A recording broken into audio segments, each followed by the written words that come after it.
Hello friends, स्वागत आहे तुमचं अजून एका नवीन ब्लॉगमध्ये। तर आज आलो आहे आम्ही गावाकडं। तसं तर इकडे यायचं काय प्लॅन नव्हताच, एक दिवसासाठीच आम्ही ट्रिपला आलो होतो, तुम्हाला तर मी सांगितलंच होतं शॉर्ट व्हिडिओमध्ये। तर आम्ही फक्त संगोळीलाच जाऊन तिथले ते अजून एक जवळच कुठला तर होता तिकडे जाणार होतो, पण तिथं काय जाणं झालंच नाही। संगोळीमध्येच आम्हाला लई वेळ झाला, तिथनं रिटर्न यायचं म्हणत होतो, पण आमचं अचानकच ठरलं की मैसूरला पण जावं। तर ते संगोळीचं लांब होतं ना, तर ते पण तिथले इथे जवळ असेल असं वाटलं होतं, पण ते पण लांबच होतं। आता तिथंपर्यंत गेलो म्हणून नाही ना, अचानकच ठरलं, मग तिकडं पण जाऊन आलो। तर संगोळीचा व्हिडिओ तर तुम्ही बघितला असेल, आणि काल मैसूर पॅलेसला गेलो होतो, तर बघालच जास्त काही व्हिडिओ करू शकले नाही। संगोळीमध्ये छान केलं, पण तिकडं मैसूर पॅलेसमध्ये काही एवढं छान करताच आलं नाही, कारण फोनच्या बॅटरीमुळं। तरी पण एक दोन ठिकाणी मी चार्ज करून जमेल तसं व्हिडिओ केल्यातच। काल रात्री नाही, संध्याकाळच्या वेळी 5ला बसमध्ये बसले, तर सकाळ इथं आम्ही आलो आहे आमच्या गावात। तर 7 वाजता घरात आलो आहे, इथंपर्यंत आलो आहे, म्हटलं इकडंच येऊन जाऊयात म्हणून। आता इथं आल्यानंतर आंघोळ वगैरे झालं आमचं, आता जेवण वगैरे सगळंच आवरले, आणि आता मी निघणार आहे परत सांगलीला जाण्यासाठी, कारण रोहिणी गुड्डीला आणलीच नाही मी। लगेच एका दिवसात परत जाणार होते ना, त्यामुळे मग त्यांना आणलेच नव्हते। तर म्हटलं इथं पाठीमागे ना आमची सीताफळची झाडं वगैरे आहेत, तर लागल्यात का बघावं म्हणूनच आले होते। म्हटलं चला थोडंफार इथे व्हिडिओ करूया, कारण मला वाटते तो व्हिडिओ छोटा झाला असेल, कारण जास्त शूट करताच आलं नाही मला। तर अचानक ठरलं आमचं जायचं म्हणून बघून आलो। कधी स्वप्नात पण मी विचार केलं नव्हतं तिकडं जाईल वगैरे म्हणून, कारण ते भरपूर लांब आहे आमच्यापासून। तर असं, तर हे बघा, इथं एक सीताफळचं झाड आहे, मम्मी त्यांचं, ह्याला पण लागले होते, पण त्याने तोडल्यात वाटतं परवा। आता ह्याला तर एक पण नाही आहे, आणि ह्याला होतीच भरपूर पण तोडल्यात। पण हे ते एक आहे बघा, आता मी मगाशीच बघितलं, पण हे काय पिकलं नाही अजून, कच्चंच आहे। आणि आतमध्ये एक दोन आहेत, पक्ष्यांनी कसं खाल्लं झाडामध्येच, सकाळी मी बघितलं सगळं खाल्लं। तर हे पण काय नाही पिकलं, पिकलेलं असं खाल्लंय। परत इकडं काही लई छोटा, आणि इकडं पण, म्हणजे ह्या झाडाला भरपूर आहेत आता, छोटी छोटीच, मोठे होते ते सगळं तिने आधी तोडल्यात। आबू आला, ये कुठे गेलतस? तर हे ना मग मी त्यांच्या घराच्या बाजूलाच वेल लावलेत त्यांनी, हे पावट्याच्या शेंगाचं वेल आहे। बाहेरून म्हणजे असं लागल्यासारखं दिसत होतं, पण जवळ जाऊन बघते तर सगळी कवळीच होते। जसं थंडी सुटायला ना तसं त्याला म्हणजे भरीव होतात वाटतं बहुतेक।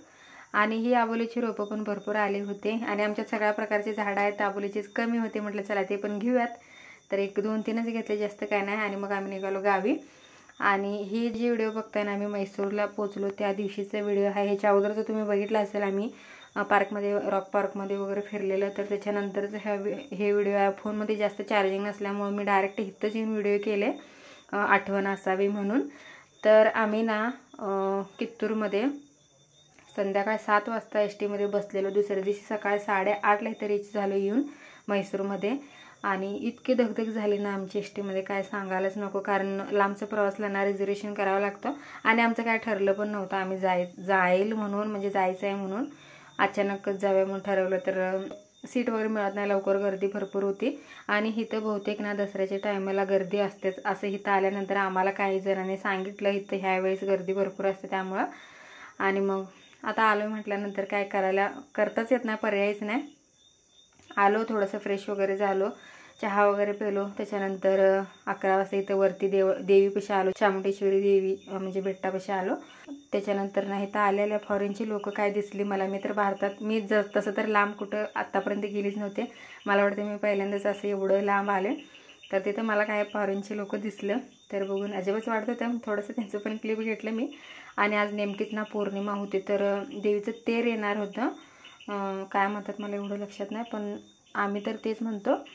तर त्यासाठीच नाही एवढी गर्दी जमली होती भरपूर, जसं वेळ म्हणजे तेर जवळ येत होती तेवढी गर्दी वाढतच होती आम्हाला। मग आज जाणं शक्यच नव्हतं, एवढ्या गर्दीतून आज जाणं म्हणजे अशक्यच होतं, कारण आम्ही थांबलो असतो तसं, पण आम्हाला रिटर्न पण यायचं होतं। आणि इथं आणि आम्ही आज जर थांबलो असतो तर आणि एक दिवस एक्स्ट्रा आमचा गेला असतं, त्यामुळे मग म्हटलं नको, देवीचं ह्यातूनच बाहेरूनच दर्शन घेऊयात आणि जाऊयात। तसं तर आम्ही 1 दिवसासाठीच आलो होतो, म्हणजे एका दिवसात परत रिटर्न जायचं, पण ते काय झालं नाही। इकडं आल्यामुळं ना परत आमचं इथं दुसरा दिवस होता, आणि इथून परत रिटर्न गावी जायला ना आमचे 3 दिवस जाणार होते, त्यामुळे आज काय राहणं शक्यच नव्हतं. आम्ही रिटर्न जाणारच होतो. इथं ना लवकरच देवीचं दर्शन झालं आमचं. तसं आत काय जाणं झालं नाही, पण बाहेरूनच देवीचं दर्शन घेतलं. त्याच्यानंतर तिथंच महाप्रसाद पण होता, मसाला भात टाईपच भात होता, पण छान होता आणि शिरा होतं. तर आम्ही ना मस्त असं तिथं म्हणजे प्रसाद घेतला. त्याच्यानंतर मग निघालो म्हैसूर पॅलेसकडे.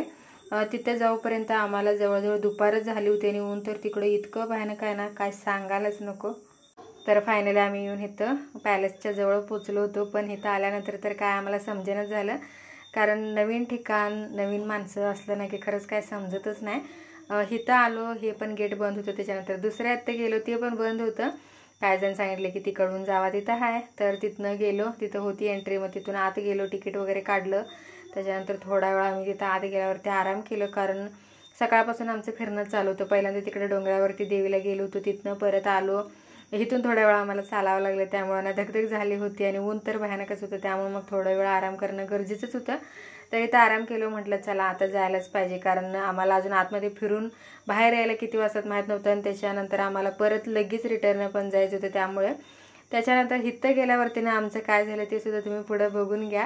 म्हणजे कुठे जायला तिथं आमचं असंच चालू होतं. तर आता आमचा पचका झाला होता, आम्हाला माहीत नव्हतं तिकीट देऊन कुठं. तर आता आमचा पचका झाला आहे ना अबू, आम्हाला माहीत नव्हतं तिकीट देऊन कुठं जायचं आहे. आम्ही इथंच होतं, सोडून तिकडं पुढे गेलो गार्डनमध्ये. आता परत रिटर्न चाललो आहे. तिथं आता तिकीट देऊन आणि मग आतमध्ये बघून येणार आहे.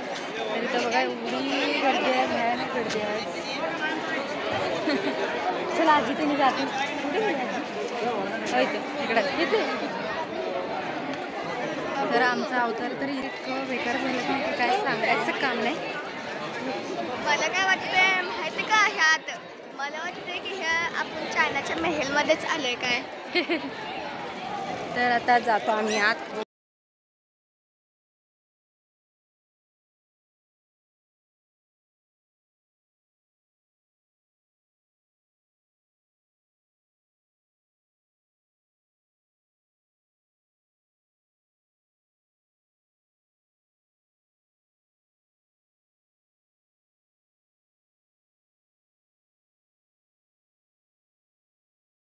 तर आतमध्ये सगळं फिरून बघितलं. जेवढं बाहेरून सुंदर दिसते ना त्यापेक्षा सुंदर आतमध्ये आहे. परत कधी इकडे येणं होतंय की नाही माहीत नाही, पण आठवण असावी म्हणून नाही काय छोटी छोटी मी क्लिपा घेतल्या होत्या. अजून छान छान व्हिडिओ केले असते, पण फोनच्या प्रॉब्लेममुळे ते काय शक्य झालं नाही. तर असो, आजचा व्हिडिओ मी तर सपोते छोटाच आहे व्हिडिओ, पण आवडल्यास नक्की लाईक करा, चॅनलला सबस्क्राईब करा. परत भेटू छानशा व्हिडिओसोबत. तोपर्यंत बाय.